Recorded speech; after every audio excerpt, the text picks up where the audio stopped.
Acheter la rue de la Paix au Monopoly, vous le savez, ne vous a jamais permis d'acheter dans la réalité un appartement, où que ce soit d'ailleurs en France.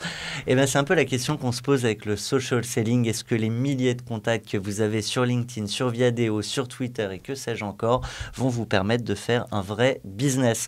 On fait le point tout de suite avec Sophie Attia, fondatrice de l'agence IDSA et auteure de l'ouvrage Social Selling, paru aux éditions Duno. Bonjour. Bonjour.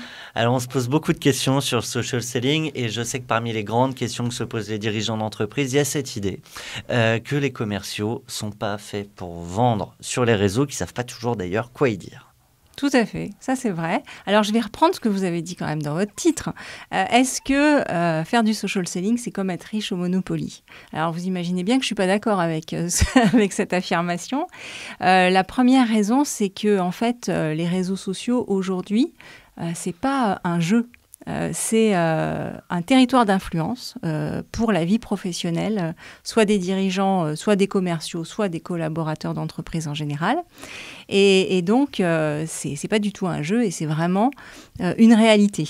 Sophie Attia, je comprends bien aujourd'hui et je pense que tout le monde a pris conscience que ces réseaux permettent notamment de communiquer. Vous parlez d'influence, certes. Et alors, quand on parle justement de la vente via ces réseaux, et cette première question avec les commerciaux, est-ce qu'ils savent vraiment quoi y dire? Ouais. Alors, c'est vrai que c'est pas que un territoire de communication. On se rend compte qu'on peut transformer cette présence sur les réseaux sociaux en rendez-vous, en contact avec des clients pour ensuite aller faire son business comme d'habitude. Donc, c'est en amont des méthodes commerciales traditionnelles. Ça les fluidifie, ça les facilite et parfois ça les remplace. On a des clients aujourd'hui qui ont des demandes de devis ou des demandes de rendez-vous directement sur les réseaux sociaux de la part de leurs prospects. Alors, j'ai un senior qui me demande, et qui me dit d'ailleurs dans l'oreillette que c'est réservé aux jeunes, ces réseaux sociaux. Ouais. Alors ça, c'est souvent aussi une idée fausse, je tiens à le dire. Nous, on a accompagné depuis 3 ans peut-être plus d'1 millier de commerciaux, donc on a une bonne vision du sujet.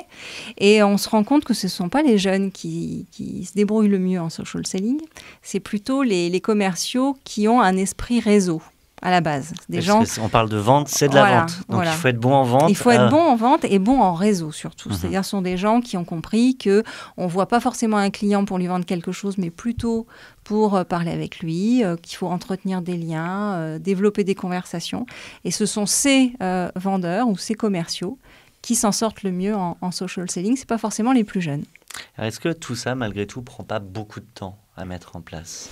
Alors, le temps, c'est souvent une grande crainte des managers commerciaux, plus que des équipes, mais parfois aussi des équipes commerciales. On m'en a encore parlé ce matin, vous voyez, donc c'est tout frais. Passer le temps, nous ce qu'on demande aux équipes qu'on accompagne, c'est d'aller au moins sur les réseaux sociaux 1 fois par semaine. Après, ils y passent le temps qu'ils veulent. Nous, on leur dit juste ce qu'ils doivent faire quand ils se connectent, mais ça peut être 10 minutes par semaine, 1/4 d'heure par semaine.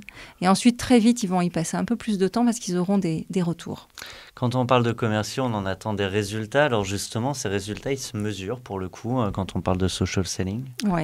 On peut mesurer les effets du social selling par plusieurs de différentes manières, on va dire. On peut mesurer déjà la visibilité des équipes commerciales sur ces fameux réseaux, parce que plus on est visible, plus on a d'audience, plus on a de chances de vendre. Ça, c'est assez mathématique.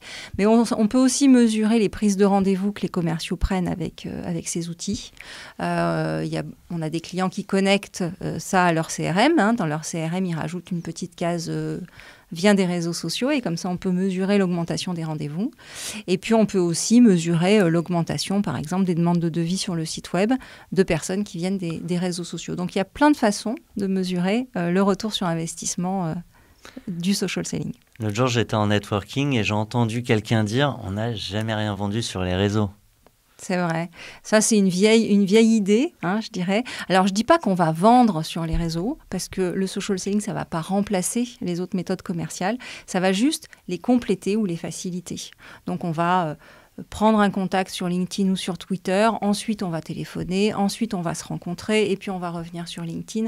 Aujourd'hui, les acheteurs, les clients, ils veulent avoir le choix des moyens de contact avec leurs prestataires et leurs fournisseurs. Et les réseaux sociaux, ça fait partie d'un de ces moyens de contact. Donc si j'ai bien compris, finalement, je vais reprendre tous mes billets de Monopoly et je vais aller m'acheter un appartement. Merci à vous. On était avec Sophie Attia, fondatrice du cabinet et de l'agence de marketing digital IDSA, également auteur de l'ouvrage Le Social Selling, paru aux éditions Duno. Nous, on se retrouve dès la semaine prochaine. Merci à tous.